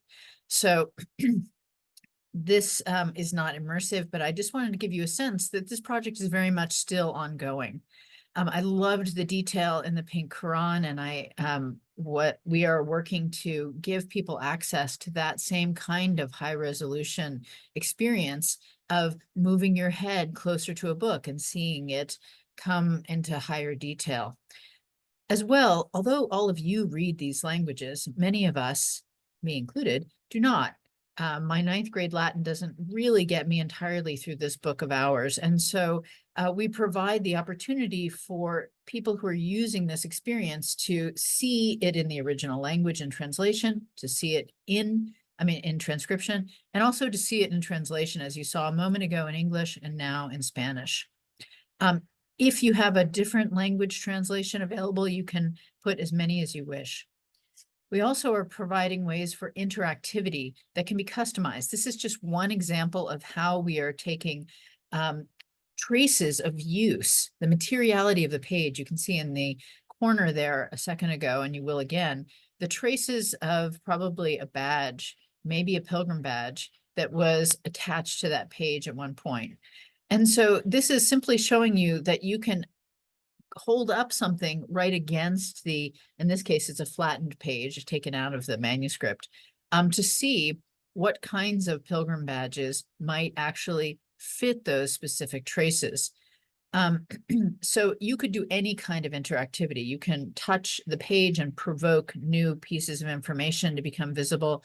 This is simply an example of using it in that way. Colleagues in the advisory board, and thank you for your comments, suggested that we want to focus in prompting preservation on the use history, the damage that has happened to the manuscripts over time. And so here you see an interactive that is explaining damage, and we are graphically removing some of that damage so people can see stained and not stained margin, for example.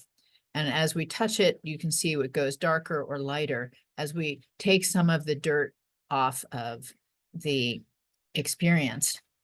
So this manuscript experience for the Book of Hours allows someone to be in either, as you saw, in the church, or we are currently creating a historically accurate as we can, Béguinage residential room where this book may have been, this manuscript may have been read as well as a private devotional manuscript. And so the point I want to offer to you is that the immersive experience of reading a manuscript might not be wholly useful to a researcher who really just wants to focus on the book. And so in our current and future version, we are going to create a kind of scholar study, darkened environment where you can focus on the high resolution image of the book and its relationship to the other pages in its gatherings with the kind of parchment physics simulation that are realistic to the actual book. This means that the virtual experience is becoming more materially grounded. And in actual fact, you can see a student sitting in the special collections at USC reading this book, and she has to hold down that page. And so we are creating virtual book snakes that will be added to this experience, because you simply cannot hold the book open and hold the magnifying glass and do interactives with either your natural hand navigation or the controller, unless you have something holding down the page, because that is the reality of this particular manuscript and apparently many others, as I'm sure you all know much better than I know. So in this sense, we are going traditional in VR, seeking to support access and preservation, focusing people on what these books really are like and do, what the experience of reading is, and trying to give enhanced access in an experience that has an immersive environment that provokes presence and really gives agency to the people in a way that we have observed extends their interaction in many cases beyond even having the book in front of themselves, not only because it's interesting, but because it's also available anywhere without a plane ticket, without having to surmount the political issues that face many people in crossing borders for visas. And I'm very excited eventually to try and undertake the kind of work that I've just seen here, which is bringing ultra high resolution, bringing other kinds of documentation and information in dialogue with the book, and also bringing fragments together potentially. Thank you so much. All right, thank you, Lynn, and thank you again to all of our wonderful presenters. Those were great. I will, again, clap for everyone on behalf of those of us who cannot clap because we're in a Zoom meeting. All right, so next we're going to open up to questions. So like I said, if you can put something in the Q&A box if you'd like. If it's possible for you, you're welcome to raise a hand and we can do some in-person live questions. Presenters, feel free to talk back and forth to each other. Lisa set us up to a lot of things that are very interrelated, so that's exciting to talk about.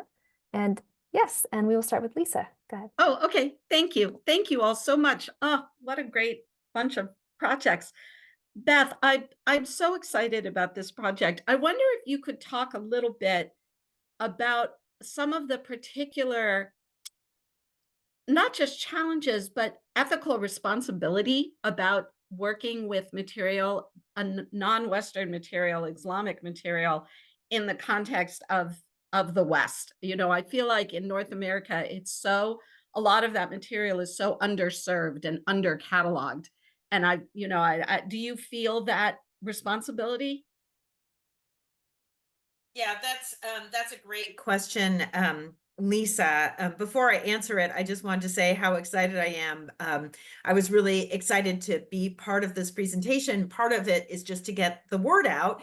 And even before the end of this session, I got an email from someone who was working on a similar project about the Blue Quran. So it just goes to show how wonderful these kinds of presentations are and what kinds of great collaborations they can lead to. So I'm really excited to explore that.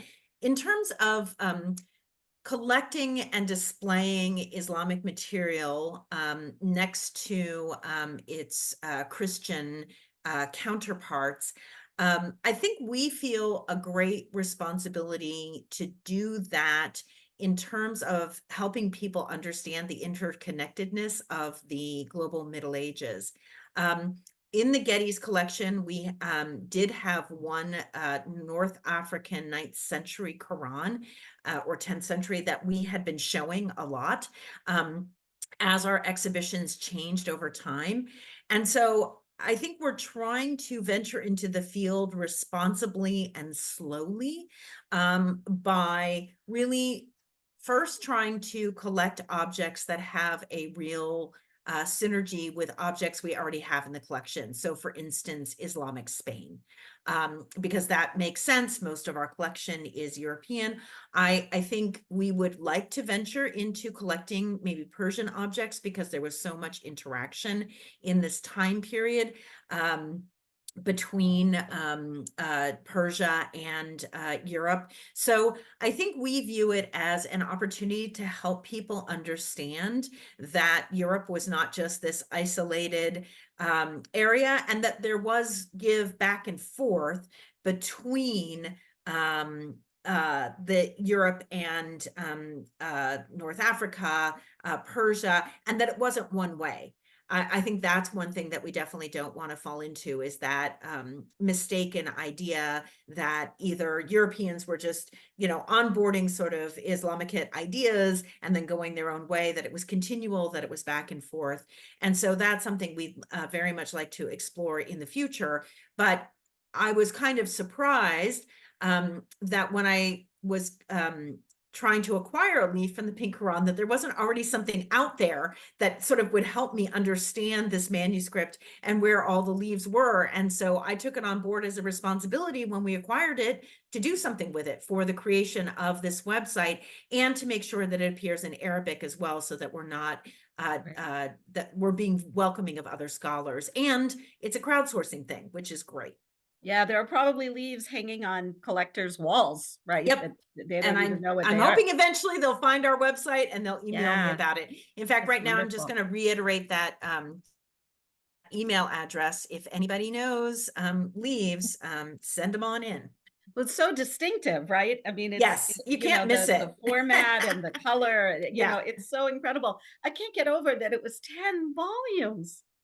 Yes, and it was originally thought that, I mean, one of the great things about this is that it's published all over the literature as being 20 volumes. And we were able to have like a kind of Islamic scholar group into our study room, and they all started looking at it and they're like, actually, it's 10 volumes. So already we've made good progress in terms of understanding the original object. I think you're going to have to go to Marrakesh. That seems clear. That would be really lovely. I would enjoy that greatly.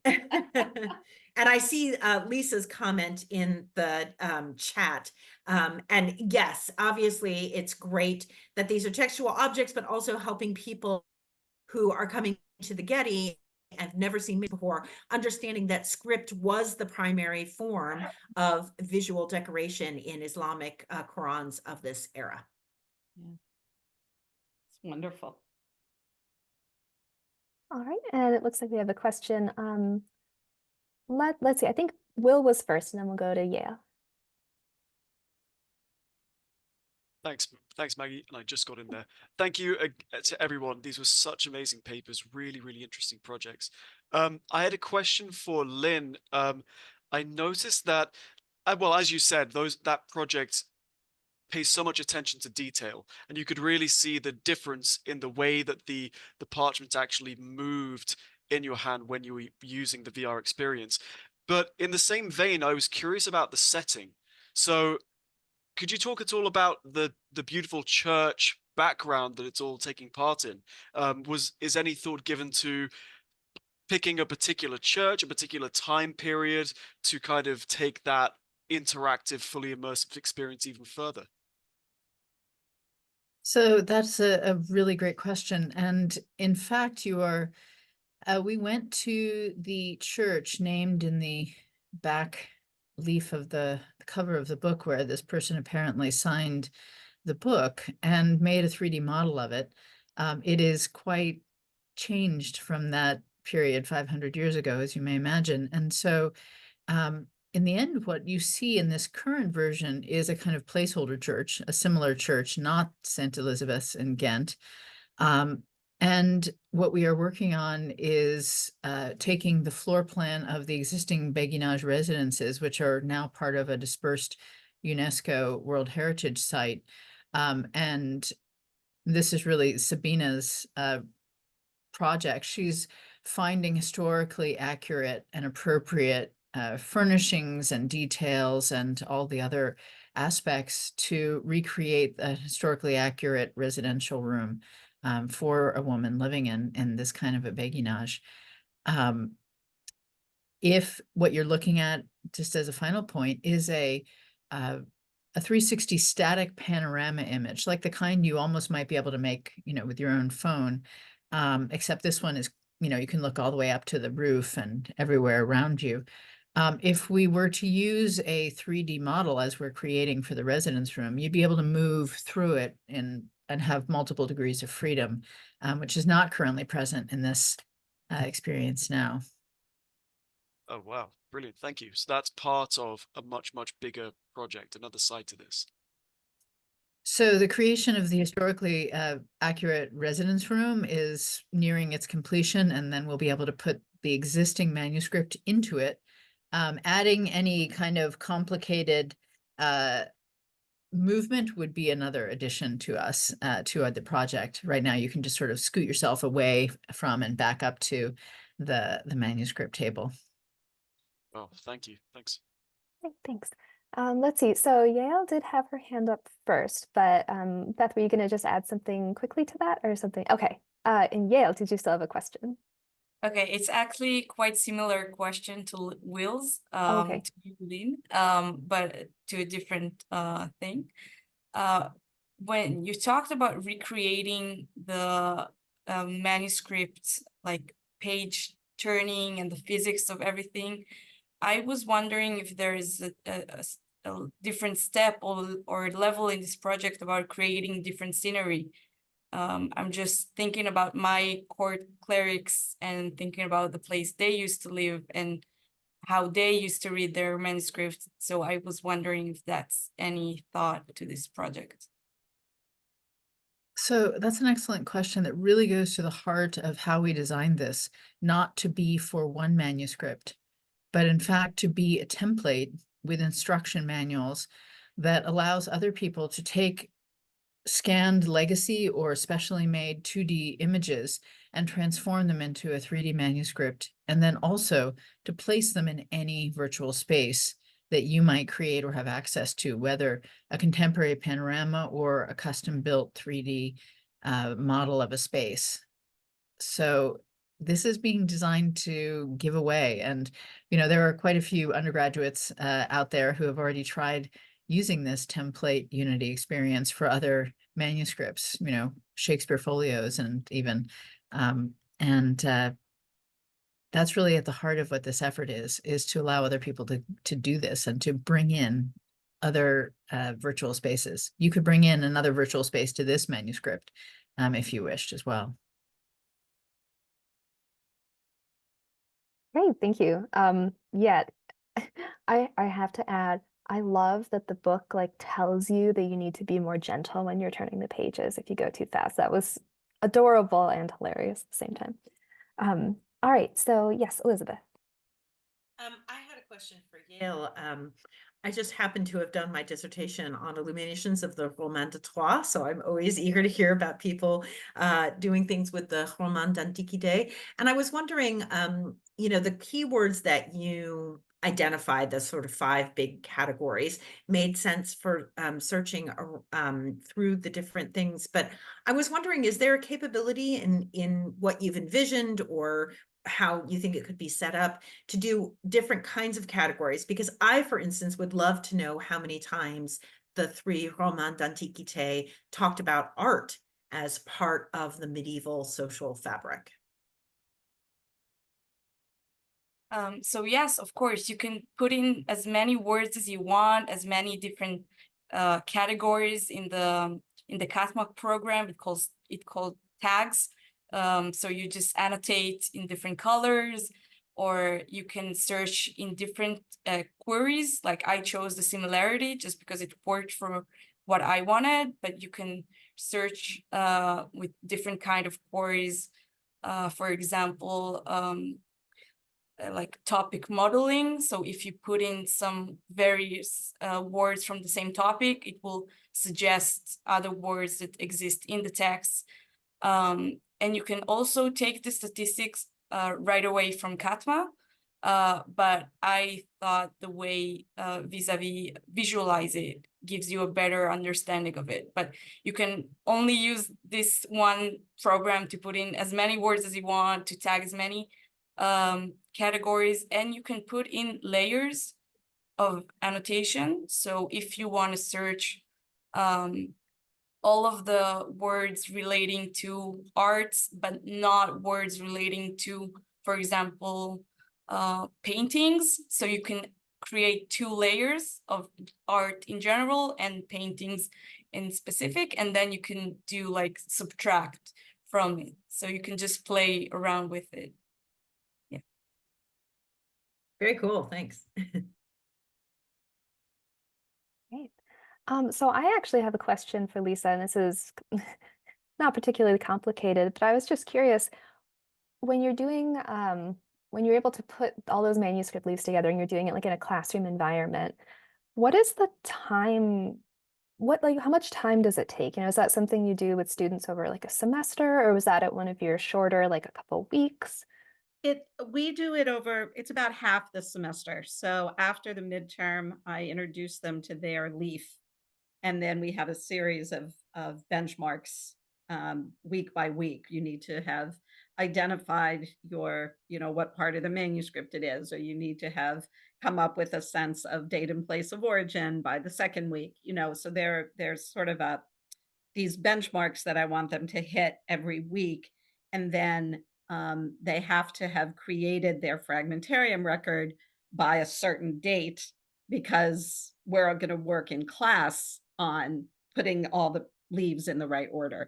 And because I only have the classes restricted to 20 students, so it's a limited number. It's not like we're doing a reconstruction that had 10 volumes and thousands of leaves, right? We're doing intentionally something that's a little more controllable.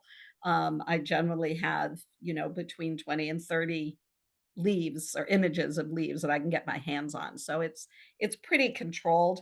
If you wanted to do something more ambitious, it would obviously take longer, but I've sort of got it down now that we can generally get it done within about 2 months.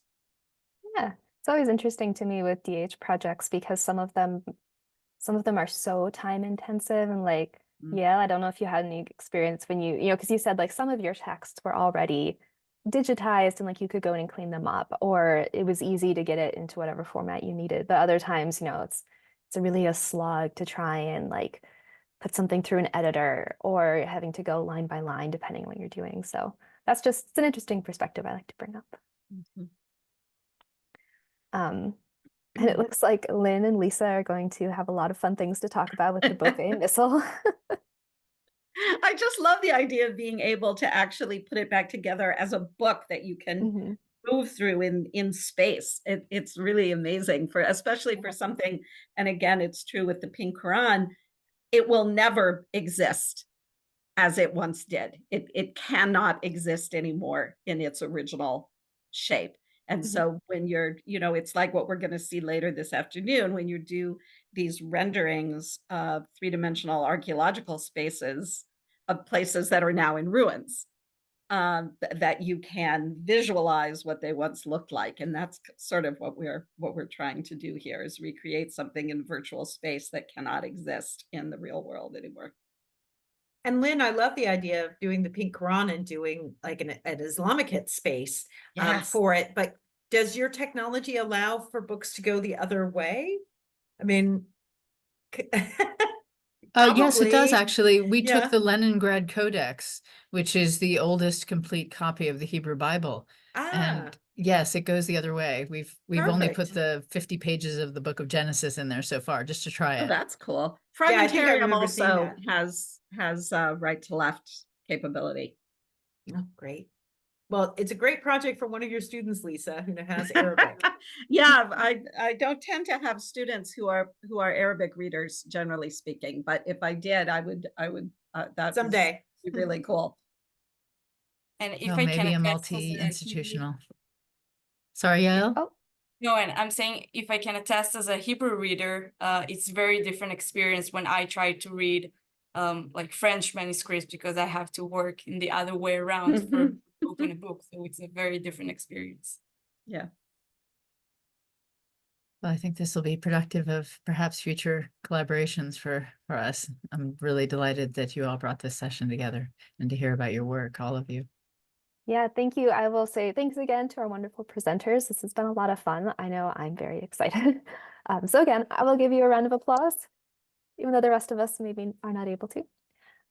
So yeah, one of the things I really wanted to ask was hey, if Sarah or Anthony have anything to add to this, feel free, but I don't want to put anyone on the spot, but just know, so for our future sessions, we have text and editions at 2:15, or excuse me, we have the architecture one at 1:15 Eastern time.